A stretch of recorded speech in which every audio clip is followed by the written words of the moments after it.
Siapa orang yang paling sakti pertama di Pulau Jawa?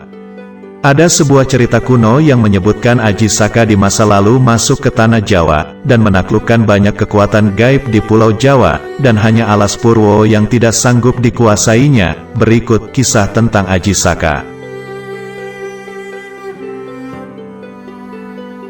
Aji Saka adalah salah satu tokoh penting atau cikal bakal raja di tanah Jawa. Siapakah Aji Saka sebenarnya?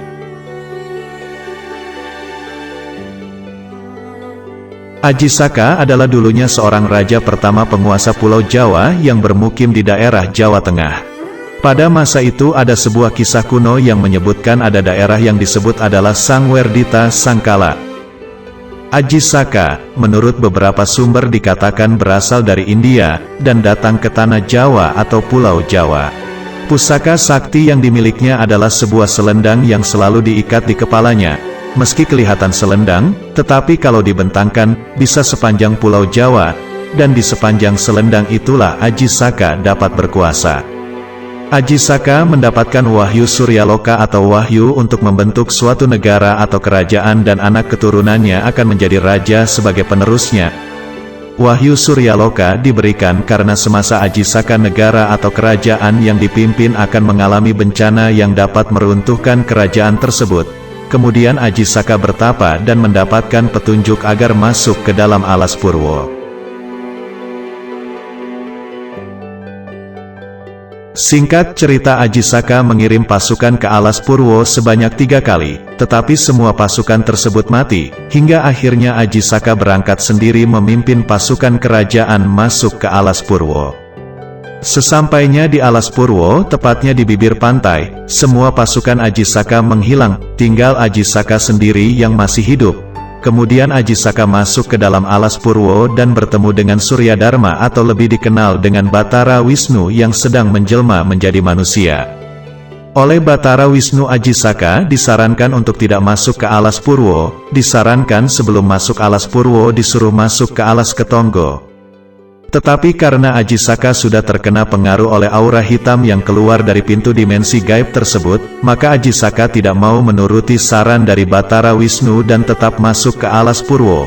Baru sampai pintu gerbang alas Purwo, Aji Saka langsung menghilang, dan langsung masuk ke dimensi alam gaib sebagai salah satu penunggu alas Purwo.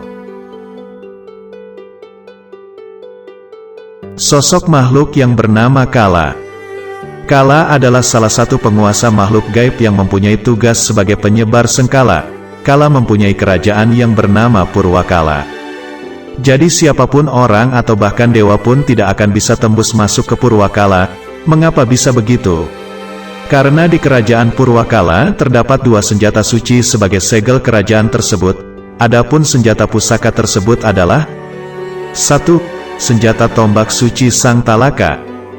Senjata ini berbentuk segitiga runcing dengan lingkaran kecil di bawah mata tombak dan terbungkus sinar putih yang sangat kemilau. Tombak suci Sang Talaka ini milik Eyang Suci Sang Hyang Sejati. 2. Senjata suci Sang Sung Suci. Senjata ini berbentuk bulan sabit dan terbang melingkar-lingkar. Senjata suci tersebut dibungkus sinar putih yang sangat kemilau dan menebarkan bau yang sangat harum. Selain itu, senjata suci tersebut juga mengeluarkan sinar putih berbentuk tali yang keluar di samping bentuk bulan sabit dan menyambar-nyambar. 3. Keris Raja Negara. Senjata ini berbentuk seperti keris Bali. Keris Raja Negara adalah salah satu keris milik zaman Wangsa Shailendra. Pada waktu itu Wangsa Shailendra mendapatkan wahyu Tamanegara. Hampir semua raja-raja di Nusantara pernah memakainya dan terakhir dipakai dan dibawa oleh Brawijaya V. Jadi alas Purwo atau yang disebut Purwakala adalah satu kerajaan suci di tanah Jawa. Kalau ada manusia yang tidak suci masuk kerajaan tersebut, dipastikan tidak akan bisa masuk ke alas Purwo atau Purwakala. Aji Saka mati mukso di alas Purwo. Makhluk-makhluk halus yang tinggal di hutan tersebut dulunya adalah manusia yang pernah ngelakoni, atau lelaku, yaitu manusia yang mempelajari keilmuan supranatural. Manusia-manusia tersebut tidak mati, tetapi masuk ke alam gaib bersama raganya dan akhirnya tinggal di sana. Manusia seperti itu disebut ilang mukso, atau hilang bersama raganya, yaitu masuk ke alam gaib dan hidup selama ribuan tahun di sana. Aji Saka adalah orang paling sakti pertama di tanah Jawa yang mati mukso seperti itu. Di alam gaib mereka juga berumah tangga dan beranak pinak seperti layaknya kehidupan di alam dunia.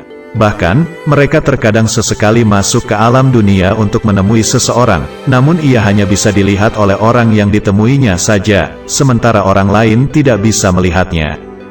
Para wanita makhluk halus penghuni alas Purwo ini terkadang menikah dengan manusia biasa yang hidup di dunia.